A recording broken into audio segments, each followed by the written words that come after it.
What time is it? It's time for another Every Other Wednesday. Sanjay looks like a deer in headlights. Hi, everyone. That will be on the recording. Hello, everyone. We're in a party mood, a festive mood today. I'm glad we invited that unicorn to join us today. That was funny, Mike. Richard, is it fair to say you're a little horny then? He's not answering. Oh, that's a soundless blow thing. I know. I know. Alec bought me these today at Target, but they don't make any sense. Anyway, welcome everybody. Welcome to welcome. Hey, Fritz is telling us happy anniversary. We have a question. We have a question in the chat box. Would you please put, if you've been around for a while, it'd be easier for you to answer, but which episode was your favorite? Which episode of the last 100 was your favorite? You don't have to remember names. You don't have to, just sort of let us know. Some way of referencing it. Yeah. Yeah. Oh, Shelby, that does all of them. Oh, Lordy, all of them. The AI episode. Okay. I'm assuming ones where Sanjay was missing will be for a lot of people. There we go. Look at the episode with Erin O'Malley and Anna Wildman. Oh, I'll have to tell both of those women that. They'll love that. I don't think I was there for that one. Dan liked the AI episode. I'm going to take a picture. I'm going to take a picture of that. We need to do another AI episode. So the question for everybody is, what was your favorite episode? I really enjoy them all and always come away. I know, Connie, thank you so much, but that's a cop-out. So Sanjay, do you want to give your little blue arrow? A little blue bit. If you are joining us for the first time, you'll notice that when you type things into the chat box, depending on your default, it might say send it to everyone or just send it to hosts and panelists. And we'd ask you to change it to everyone so everyone can share your thoughts and wisdom. There, done. My PSA is done. Shelby signed in. Ashley signed in as Shelby. Oh, well. They work together. Everything post-COVID arrival. It's all a blur. I knew Shelby. I like that. We'll call you NS. Yeah, Connie, right? That's your homework. Go back, watch them all, and rank them, please. Well, let's get started, guys. Yeah. Welcome, everybody. Yeah. We have a big show for you, a really big show for you today. Really big shoe. Really big shoe. It's our 100th anniversary. Yay! Woohoo! Not our 100th episode. We shouldn't say anniversary, right? It's 100th. Yeah, because we do more than one a year. But I hope it's not our 100th anniversary. I'm really sick of you guys. Do we want to go around and introduce ourselves quickly? Yeah. In case somebody doesn't know who we are. Go ahead, Sanjay. My name is Sanjay Nath, and I'm celebrating. I just finally hit the 100 level of IQ, so I'm excited about that. I'm a speaker and author. I'm rounding up, by the way. I'm a speaker and author and focus on leadership and performance, and I'm based just outside of Toronto in Oakville, Ontario in Canada. And what was your favorite? Wait, what was your favorite episode? What was my favorite episode? You know what? I got to say probably the first. You remember we did one before the first episode? We kind of did a pilot. I remember. Before we actually developed EOW, we kind of just put it out there to do a thing on organizational culture and stuff, and we ended up having like 500 people register. You guys don't remember that? Yeah. Oh yeah, I do remember. That was like the very first one, and I guess it was just kind of very cool and overwhelming all at the same time. So I picked that one. Cool, Michael. Yeah. Hi, Michael Kerr, coming to you as I usually am from Canmore, Alberta in the Canadian Rockies. I speak and talk and write about workplace culture. And yes, it's the 100th episode today, and it is official Wildlife Day, Spice Blend Day, and Newspaper Carriers Day. And if you're going to ask me the same question, Jeff, I don't know. I can't remember last episode. You know what? I really like the episode with. Well, I don't want to choose anybody out, but I really like the one with Mike Easton, the CEO. He had some really cool, thoughtful things to say, and I love his philosophy about. And by the way, these are all available. Just put in every other Wednesday in YouTube, and you can find every episode listed. So except for number 2, because we forgot to hit record. Yeah, exactly. That's right. Richard. Hi, I'm Richard Haddon, and I'm in Jacksonville, Florida, where I live. And today is a special day in Jacksonville. Today is 904 day because it is September the 4th and our area code is 904. So let's hear it for Jacksonville. I'm an author and speaker. I wrote Contented Cows Give Better Milk and all the sequels, and I speak about employee engagement and leadership, recruiting and retention, and those kinds of things. And sometimes I even talk about celebrating milestones, which is kind of an interesting topic for today. You're going to ask me what was my favorite? Yeah, a lot of them really were. I mean, that's why I reacted when someone said the one with Anna Wildman and with Erin O'Malley. Those were two of my favorites, and it's not that I'm biased, but I did invite both of those women to come. I invited the other one. 98. So. Yeah, right. No, I remember an early one with, and I'm trying to remember her name, and it was from a company in Canada that does benefits and stuff, and it was an early one. Who help me out? Remember the woman's name? She might even be in our audience. She is from our audience. I can't think of her name. Was it Natasha? No, it was Lori Natasha. Power? Natasha, yes. Lori. Natasha. Lori. Well, I like the one with Lori Power as well, but Natasha. Okay, yes. Thank you, Natasha. Yeah. That was okay. Thanks for coming, everyone. That's the end of our show. Yeah, okay. All right. Well, you've heard from all of us now. Wait. I'm Jeff Tobe, and I am also a professional speaker, author, trainer, all in the area of customer experience, coming to you from beautiful Pittsburgh, Pennsylvania. When I think of my favorite ones, I know it's hard, but I like the pizza guy. Who is that? Remember the guy who? Was very good. Steve Brown. Steve Brown. Yes, from the Rosas. Yeah, that was another great one. Yeah. Yeah, exactly. Yeah. Well, and of course, Danny Spungen from just a few weeks ago with Peer Chain. That was an interesting show as well. Yeah, he was awesome. This is a great segue, guys. I have a bit of surprise for you. So if you'll just bear with me. I love surprises. Hold on. Jeff's going to be like Oprah and everyone gets a car. Everyone gets a car. Look under your seat. Everyone gets a car.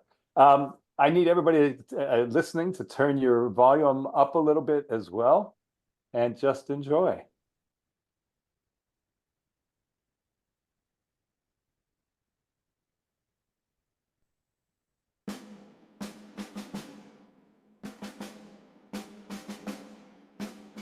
We don't see it yet, Jeff. You don't see it? I see it. Oh, I do too. Yeah. Oh. We're going to go. Get rid of the little bit. There you go.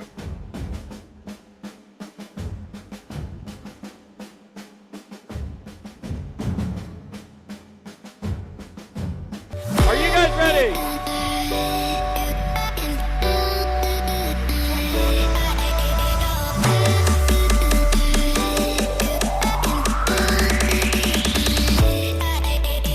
My name is Sanjay Nath. I am a professional speaker and I focus on leadership and performance. Capitalist with a capital C, a man who came to this state and built an empire that in today's dollars would stir envy in the heart of Bill Gates and Jeff Bezos. Creating a focused, engaged, and capably led workforce is one of the best things any organization can do for its bottom line.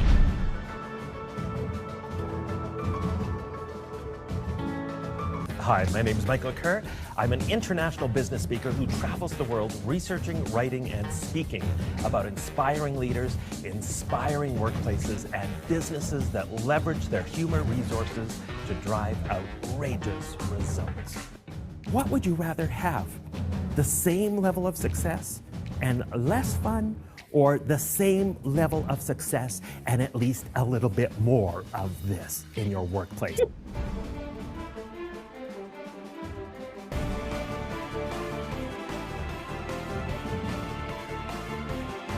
See, it's energy I'm looking for. And it starts with F and it ends with N. It's fun! Wouldn't you agree? Absolutely. I think the #1 reason to be more creative is to have more fun. It's contagious.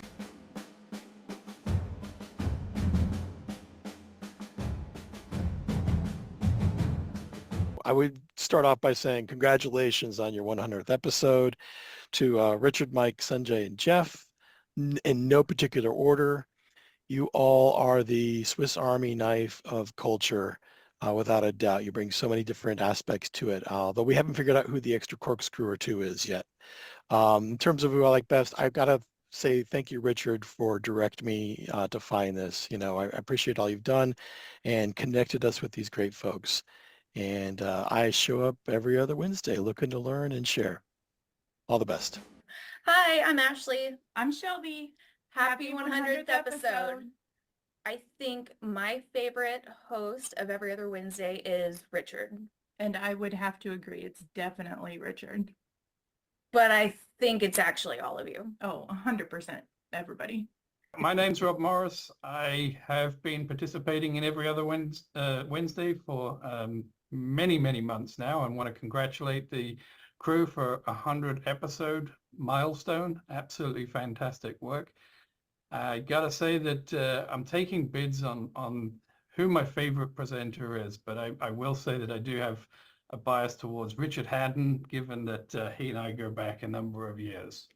Hi, my name is Stephen Rayfield. I've been both a participant in the podcast online and in front of the camera. So I'd like to say congratulations on hitting the 100 episode milestone. Your discussions have been a beacon of insight, stimulating conversation, and a treasure trove of knowledge. Thank all of you for making these sessions something to look forward to. Of course, I have to think about the special person, and that's Richard. He's, of course, my favorite. No, that's not true. It's all of you, and I want to thank you for making these sessions something to look forward to. Here's to the next 100 Every Other Wednesday episodes. Hey guys, it's Carol popping in to wish you a huge congratulations on reaching the 100th episode of Every Other Wednesday.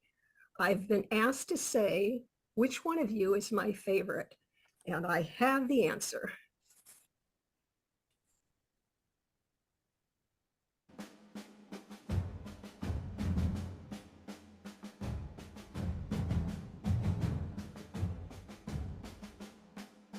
Oh, we're so quiet all of a Welcome, sudden. welcome one person Everyone. who's joined us. There are more guests, more panelists and guests today. You could say, what is it that you wanted to do when you were just in your early high school years? What was the dream for when you grew up? I think reset is a much healthier way to move forward, because the assumption is returning is everything was good when we were in those situations in the past, and we found that that's not the case. Well, good morning. Good morning. This is Danny Spungen from Pure Chain Company, and it's an honor for me to say that I am part of this family, and happy 100th episode birthday. And I was asked how I got in touch with this wonderful group of this foursome. Of course, the answer is there's no doubt. It's Richard. I wouldn't be here. I wouldn't be in business probably without Richard. It was Richard. Richard, all the way, Richard. In all seriousness, it was an honor to be a part of your podcast. I think it was in May, and I learned a lot from your team. I love looking forward to your Every Other Wednesdays, and I just have bad luck lately in finding that day, but I'm going to find them. Anyway, best to you all. Happy birthday.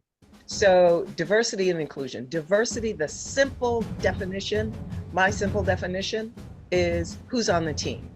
Because diversity in and of itself is it's really all the ways we're different and similar. What time is it? It's time for another Every Other Wednesday. I thought I'd start with that for Mike. I trust you'll bleep out any bad words I choose to use, or Hey guys, it's Carol coming on to wish you a huge congratulations on celebrating the 100th anniversary. Nope, screwed that up. I'm good for 3 or 4 minutes if you let me go. Yeah, we'll do the intro If you and then say- I'll like, If you say, hi, I'm Ashley, I'll say, hi, I'm Shelby, and then we both can say happy 100 episode? Yep. Okay. Yep. Hey guys, it's Carol popping in to wish you a huge congratulations on reach.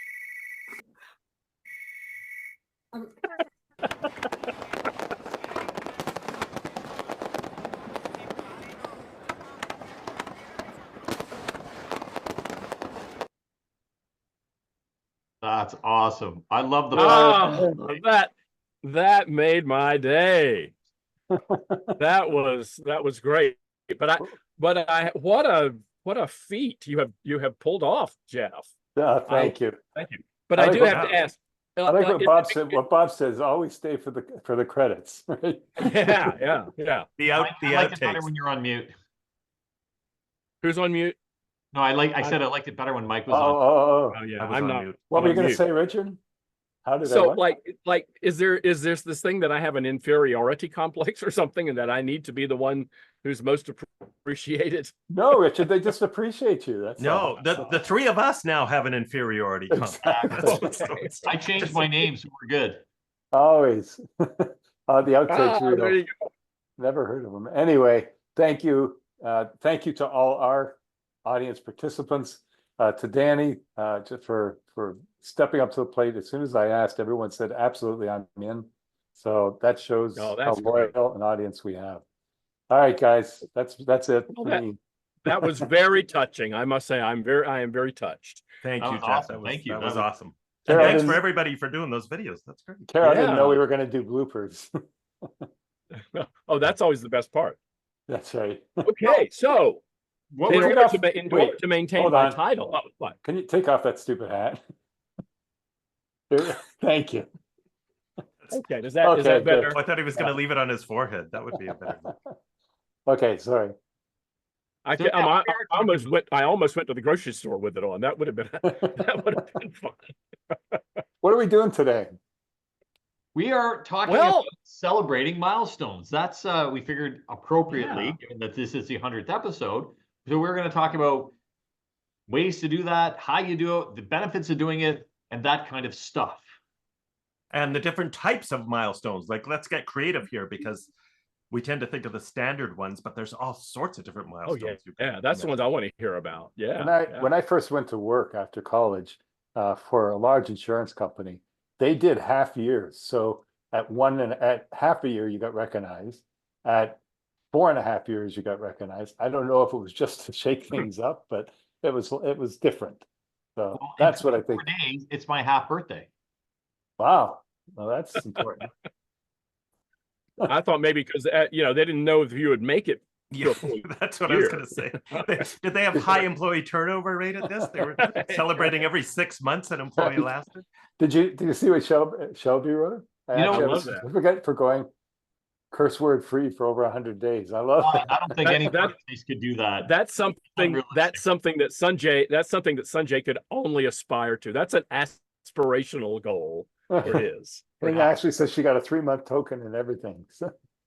As they say. Well, so speaking of that goofy thing, in all seriousness, I know a workplace where they have, for a certain employee who's known to be incredibly sarcastic, they have, just like those days without an accident on the site signs, they have days without so-and-so being sarcastic signs that they change. That would not be a fun place to work at all. The organizational culture there would suck.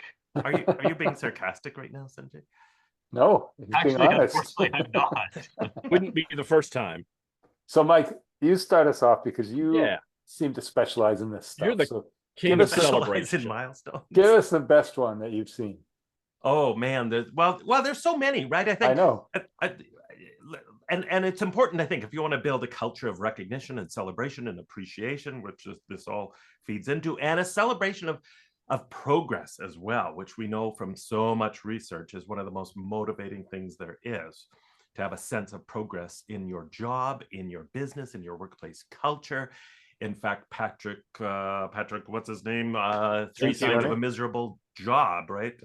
Lencioni talks about one of those is a lack of being able to measure any progress, right? It starts to feel like Bill Murray in Groundhog Day if nothing's ever changing in your work. So that's one of the reasons why it's important to celebrate milestones. But let's get creative. We celebrate people's birthdays, right, as an obvious milestone. But what about the anniversary date of when they started working? Service at their anniversary, workplace, yeah. at their company? Yeah, service anniversary. And anything and everything that you want to measure and that you want to make fun too it creates a spirit of fun when you start measuring some of these goofy things, like everything from your social media followers hitting certain targets, different customer service numbers, different sales numbers, but then some goofy things too.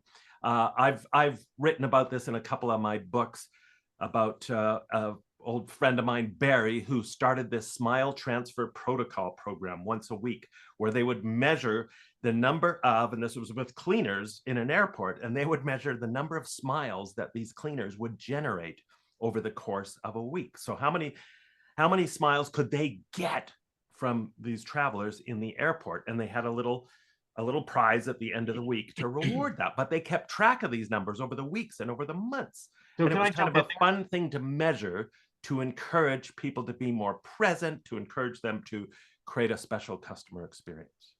I want to kind of derail slightly, but you're saying, you know, they kept track of this stuff and then they would recognize it and they would give a prize or some sort of thing. So let's talk a bit about that. So you have the milestone. What does the prize need to look like? Is it a prize? Is it a gift? Is it recognition? Like, what's the important part here? What do you guys think the underlying fundamental piece to move that forward is? Well, I think whatever the token or whatever the tangible is should be related to what the milestone is. If it's a, you know, if it's someone's 50th work anniversary, then, you know, we want to give them more than a, you know, some branded Post-it notes from the company or something.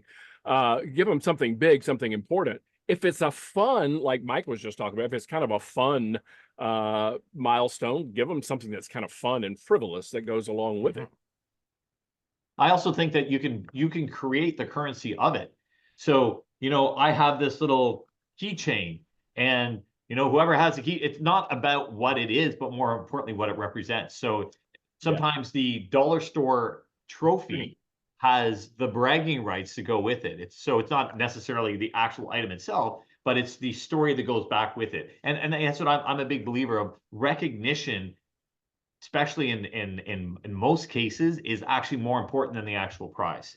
It's just someone to say, hey, you know what? Well, you went Wordle bus tree. If you look at the chat, and we're different kind of bus tree.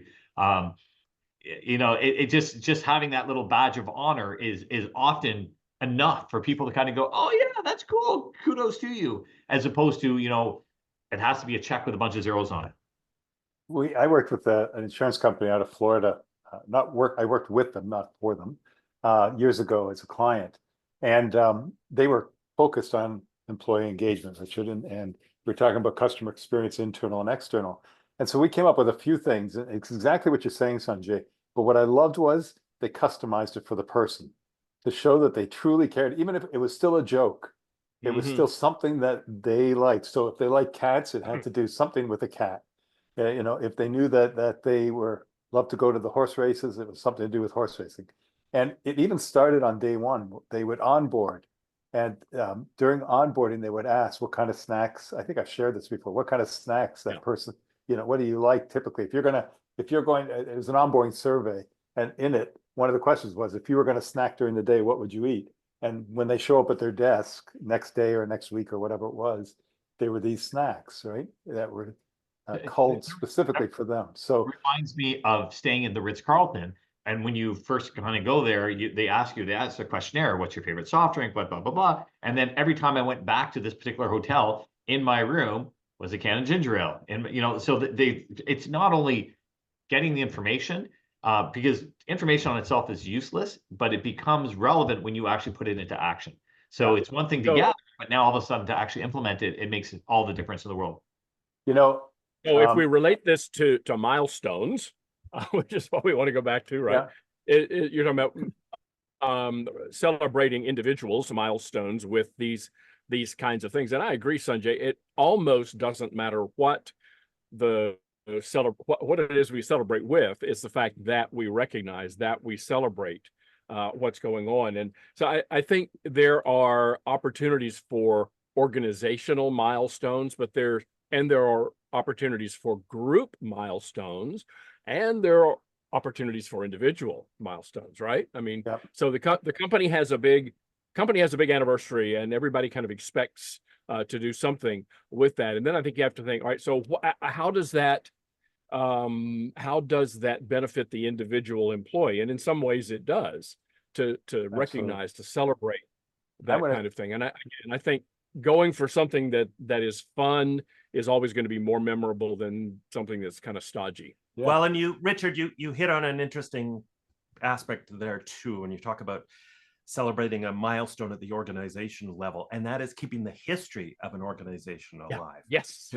To share the origin story and to retell those early battles fought and lost, and the great epic stories and the characters that made your business what it is today. So part of celebrating these milestones should be used as an opportunity, I think, to revisit the past a little bit and create that sense of shared purpose around your origin story and why you exist.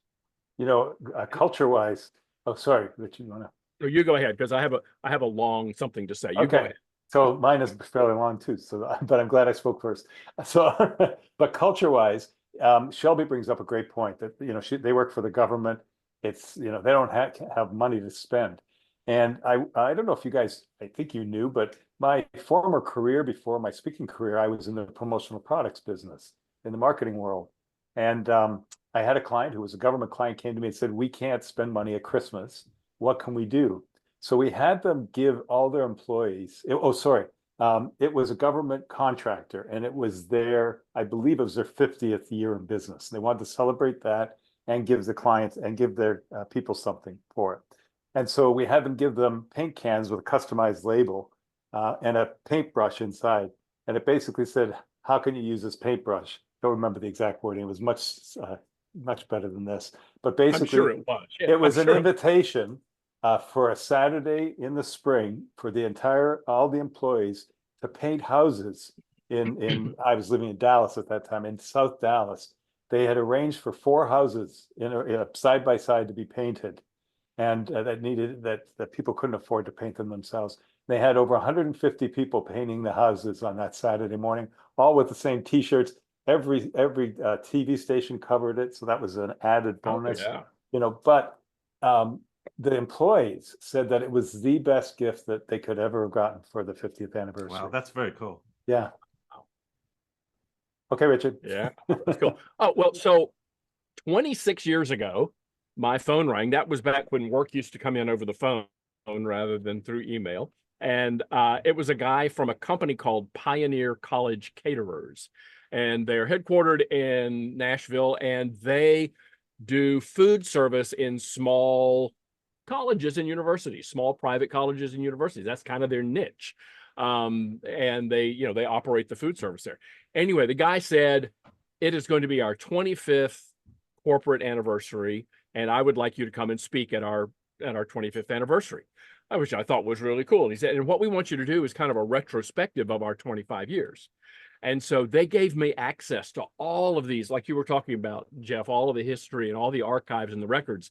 And keep in mind, this organization, they have their employees embedded in other organizations, these universities and colleges, and they have anywhere from 40 to 50 colleges at a time as client base.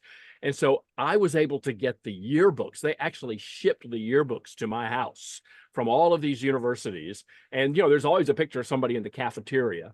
And so we had historical pictures of all of these folks from that. I did my presentation kind of doing the 25 years. Somebody there said, you know what, we need to do a better job of keeping these records. And so they actually appointed somebody, I called them an archivist. And one little part of their job was to keep these kinds of records. They did a time capsule at that time to look at in future years. Well, lo and behold, 15 years later, they called me back. They said, Richard, we're about to have our 40th anniversary. We want you to do the same thing. Half of those people are dead or they're retired or something. We want you to come and do it again with the 40 years. So I did. And then last year, they called me again and I was just going to say, you missed an opportunity. They said, it's our 50th anniversary. Can you come and do it again? Wow. And by this time, they had intentionally preserved so much that I had all, and listen, you don't even have to be a good speaker. You go up there and you show a picture of some guy from 25 years ago when his hair was out to here and he's wearing, 70s clothes, and you're a hit. So, but they just have the best time keeping. And here's the interesting thing. And I think this is really apropos to what we're talking about. each time there was a different CEO, because the first CEO had retired, and then the second CEO had retired, and there was a third CEO. And my view as an outsider was that the culture had barely changed Is that good or throughout bad? those. So often it is dependent on the CEO, but it had not. It was a very positive culture, so it was not one they wanted to change very much. I just thought it was an interesting thing that I observed, that they maintained that culture very intentionally through the change in leadership. And I love that idea. I've written about this, Richard, with yearbooks, and where you do a yearbook just like we did in high school, right, every year, but for the workplace, or an annual scrapbook, or a time. Well, and this capsule, is like another you thing say. that I've seen. Yeah, and there's all kind of services that you can upload pictures and create a book. It's very easy to do that. But Richard, I was going to suggest, if you're using this as a rebooking mechanism so that your clients keep getting you back, you've got to shorten the cycle. You've got to encourage them, like, really, you should be doing this at the most every 5 years. I'd suggest actually every third year. Yeah, right now you can't retire for another 14 I couldn't years. retire in that business, but it was a lot of fun, and a great company to be involved. You mentioned yearbooks, and it's true that you get the yearbook and you flip through and you're like, oh, I'm in the yearbook. Oh, I'm in the yearbook. And that act of being recognized, again, becomes so important. And it doesn't matter what it's for. It's just that, again, that you are being recognized. So when I was a camp director many, many moons ago, I used to actually look around, and I would look at the way we used to do it is divide them by groups, and their groups were based on colors. And I actually used to make a conscious effort to go, who needs a win? Because, the blue team keeps winning all the challenges and the green team seems to have low morale. So I would often make up awards, or I would go and look for an excuse to recognize them, and create a milestone, kind of going, these guys win the award for holding the door open most for people going to into lunch, or this team smiles the most, or what have you. So sometimes you can actually manufacture milestones based on what the team needs. And like, again, we all have that love for recognition in different forms. Sometimes the recognition is people want a standing ovation, and other people would rather, not get a standing ovation. They want a little pat on the back and a little handwritten note. And understanding what is important to those people and then recognizing them in their currency becomes fundamentally important. Well, people say I can't do that. I have too many employees, but you can still put them in segments. Sure, yeah. There are four very different kind of motivators, and you mentioned just two of them, which are recognition, saying thank you. But there's other motivators, and if you can't do it individually, then do it as groups. Sorry, Mike. I was at a conference, but this is not the company I was just talking about. Another company, and they're talking about these kind of awards, and this was an anniversary for them. And they had some kind of gag awards for, people. And what my favorite one, and I have a picture of it somewhere, but I've written it down from memory. This was the award for person most likely to leave proteins of undetermined origin in the break room fridge. That was that was the award that was given. But we can talk about corporate. We can talk about milestones for the company or for individuals, even things outside of work. We all probably know of companies that will recognize somebody because they have gotten a degree, or they have achieved some sports recognition, or some feat outside of that. Or a family member has it. Their children have. Or a family member. Maybe they become a U.S. citizen or a Canadian citizen. Yeah. Or family member. One of my clients is really big on acknowledging, and this is a company that 200 or 300 employees, so it's not huge, but it's not a small company. And every time an employee's child has a 21st birthday, that child gets a card and a monetary gift. When that child graduates from either high school or college, that child gets that gift. So it's that kind of thing, really creating some bonds that those are the things that, it might sound like a small thing, but they're things that people think about as they start looking further afield. They might say, I don't know, there's something binding me here. Well, and speaking of that, Richard, Pixar Studios, they do, if you watch their credits, I think they do this on every movie. I've certainly seen it on several, where they have they have the babies that are all born during the production of that movie. They give credit to that at the end of which is an I love awesome that. thing That's to a do. milestone. Yeah. That insurance company I told you about in Florida, I wouldn't recommend this, but what they did is, excuse me, they had sales incentive contests for their salespeople, and instead of incentivizing the salesperson, to their kids, they sent a letter that says, if your dad reaches this goal, he can win you like bicycles for all of you. Or you think that would work? I thought it was no pressure. That was brilliant. I think it might. So another area we could talk about with milestones that we haven't touched on is the whole idea of creating milestones and being very intentional about this when you have a big project that you're working on or a big change initiative in your workplace, to keep the momentum up, to keep building the enthusiasm. So build those in. Make sure you have a launch party to launch off any new change or project. Have a halftime show when you're halfway through a big thing, and just like they do in the Super Bowl, have a rousing, motivating, let's get going here kind of halftime show. Have a we're almost at the finish line sort of celebration to track those times or celebrate those times, appreciate people when motivation might be starting to flag and people are thinking, oh, are we ever going to finish this? Because you know how long that last 10% can take sometimes. So build in those milestones. There's a company in Canada where they started something called Gray Brush Days, named after the employee who suggested this, who suggested after they've completed a big major project, everybody should get the day off as a celebration to just decompress a little bit and take a little time off. So they called it Gray Brush Day. The problem is they always finish on a Friday. They get the next day off, right?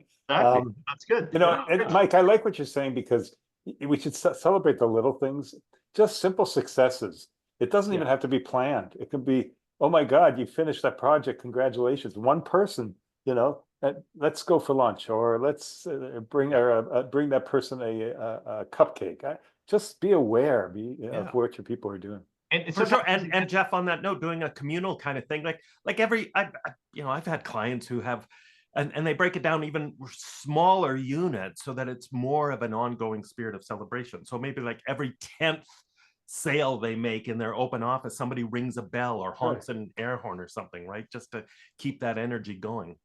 It reminds me of my kids who are all gymnasts. They actually have a bell in the gym. So if you learn a new skill, you can do a triple flip, then they ring the bell and everyone stops in the gym and they watch the person do the skill, and then they get a little clap. Right. Oh, that's awesome. It's a very cool thing. Fritz made a couple of points here. He's saying about, he's much more likely to, we were talking about silly recognition, giving people whatever, going to the dollar store and picking your awards. He's saying he's much more likely to put those on display because they show fun rather than something that's more formal. It could be perceived as pretentious. And then he also said too, they had a citizen party. So I'm a big believer of manufacturing milestones to help people when they need a win, but also sometimes just pointing things out is huge for the person. Like I actually had a major milestone this week. So for those who know or don't know, I've run 7 FedEx routes for the last 3 years. My last day of operation was on Monday was Labor Day. And I got to tell you, I was like a school ironic on the last day before summer holidays. I was like, I was all excited and stuff. And, just people kind of going, hey, congratulations. It was like, yes, congratulations, yes. And again, it feels, it's a point of connection. And I mean, that's the most important thing, is when people feel like they're part of the tribe, and recognition is one of those key purposes for doing it. And you use the milestones almost as an excuse to do that recognition, to create the connecting bonds. Yeah. I worked with a call center once where it was all cubicles, and it was huge. There had to be over 100 cubicles, and they had this thing. I don't know. I don't remember it. It's a long time ago, but it was a piece of paper that was official. You knew when you got it that it was official, because unless somebody forged their own, and whatever was on the paper, you had to play that person on the next call, and people were listening in. So they would write it, but you never knew where it was coming from or where it was going. They literally scrunch up the paper and throw it. and it would land in a cubicle, and whoever it landed in had to do that, whatever it was the task was. They love this thing. They call it the flying, just the flying something. I don't remember, but people were like, couldn't wait to get it. Throw it to me. Throw it to me. And that shouldn't be confused though with punishment. So Right. I was speaking for it was actually a government group, and the MCs were really bad. There was 2 of them. And then I came to learn afterwards that what they do is whoever was busted for using their cell phone during the meeting at the last meeting was forced to be the MC at the next meeting.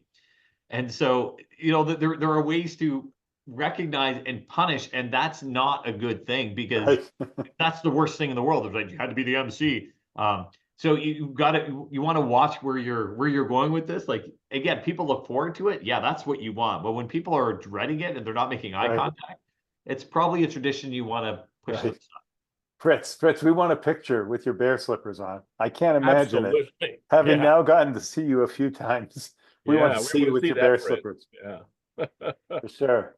Well, guys, we're almost we're drawing to a close. Oh, we got a few minutes. Yeah. So what other kinds of milestones do we see? I mean, organizational ones, yeah. I mean, there's so many obvious ones, but I know of a company one time who would frequently celebrate greatest improvement. You know, there would be some measure, and it may not even be where they wanted it yet, but it was greatest improvement. And again, and I hadn't thought about this, Mike, but what you said near the beginning of the episode was it's about this idea of progress. Actually, you said progress, but it's about this idea of progress. I hadn't really thought about that, but that's brilliant. Yeah. Yeah. It's an incredibly powerful motivator, right? To want to set. I mean, that's just improvement. Even if we're not there yet, we haven't hit perfection. Yeah. Improvement.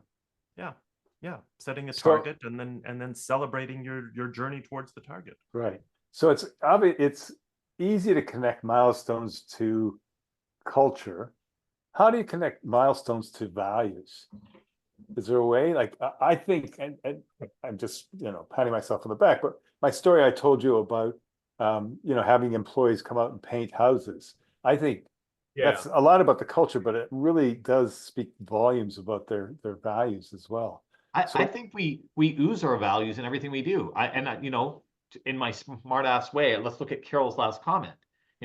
He also says projects instead of project. I'm sorry, Carol, but it's spelled project. Duh. But again, everything we do is we ooze our own values. If I'm recognizing, hey, I like your sweater, Jeff. I don't, but if I said that, it would recognize that I have a value on fashion. Or I don't like your car. Again, it says something about me and transportation. So I don't think we can get away from our values as long as we're being authentic. So if we are looking to go, hey, what's our progress? And how do we recognize that? And how do we make a milestone and share that? Well, then all of a sudden our value is progress, depending on what side of the board you're on. Yeah, I mean, exactly. Like if an organization values loyalty, and which ones don't, I mean, they would say that they do. But if an organization values loyalty, and then you have someone who kind of sticks with the organization through thick and thin, that's the kind of milestone that you would want to recognize. If your thing is improvement, but not necessarily perfection yet, then the example I mentioned a minute ago, where they see that as a milestone, a certain improvement. So I agree. It's whatever your values are, that comes out in what we observe and how we observe it.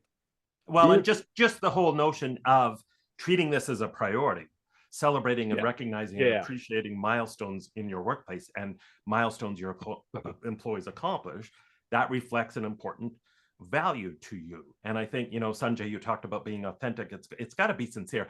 I know we've all, as speakers, we've all probably spoken at events where they're giving and now the 5-year plaque for everybody. Or pin. Or the little pin and the 10, and they go through and sometimes I get the sense they're just going through the motions, like they feel they have to do this, and there isn't a lot of to me, I think they need more oomph, they need more fun, they need to really sell it, especially the longer milestones. Like, let's not just give, they've been there 25 years, you get a little pin and then that's it, you get your 20 seconds of applause. Let's turn these into big deals, because they are big deals. I think employees expect that nowadays. not expect the pin. I don't mean that. They expect something different, and they expect to be recognized to a certain extent. And I think that present company excluded, the younger generations are expecting different things than what we expected. My dad literally got a watch. That was 25 years.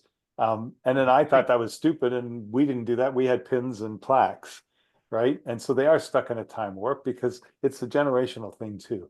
Well, speaking of that too, you've probably seen that story. I think it was a fast food chain. I don't want to say which one in case I get it wrong, but it was a fast food chain, and they had an employee who had worked there like 50 years or even more, like started. And this employee got like a free meal from the fast food. Oh, geez. And of course, the same thing by complaining about his fries. Yeah. And this created a big backlash, a PR problem for this fast food chain. Because make it appropriate. I'm sure, guys, we are now out of time. We've hit a milestone, and that is the end of our 45 minutes. Oh, look at you wrapping that around. That was perfect. So, Richard, I'm going to start, actually. Never mind. I want to say thank you. We're all going to say just a quick thank you. Thank you to all of you who have been loyal attendees. Thank you for those of you who have just joined us. I hope that you'll stay with us for another 100 episodes. I know that personally, it's my honor to work with these three guys. They are amazing guys, and I think you all know that. Thank you, everyone. I don't know if anybody else wants to say anything. It's the highlight of my week. Many weeks to be with you, the audience, to be with my three really good friends here, and we do this because we love it, and we love you being there. So as long as you're there, we'll be there. Thank you very much. I only do it for the money, and it pays really well. I enjoy hanging out with my three brothers here, my three older brothers. But thank you for your thoughts, gentlemen, and for whipping me into shape. And thank you to our esteemed audience for some wonderful conversations over the years, and looking forward to many more. Ditto, ditto, ditto. Thank you to everybody. We couldn't do this without you and your great witty comments and insights and brilliant ideas. And without you tuning in, it would just be the four of us jackasses talking to each other alone. So thank you. And thank you to this incredible team that I am honored to know and work with every other Wednesday. By the way, I just have to say, Stephen Rayfield said the check was there in the mail. I don't know what that is, but and let's finish with Shelley's comment. Thank you all. This has kept me sane adjacent. Sane adjacent. See you all every other Wednesday, 2 weeks. Okay, we'll see you in 2 weeks on September the 18th. Bye. Bye, everyone. Bye, everyone.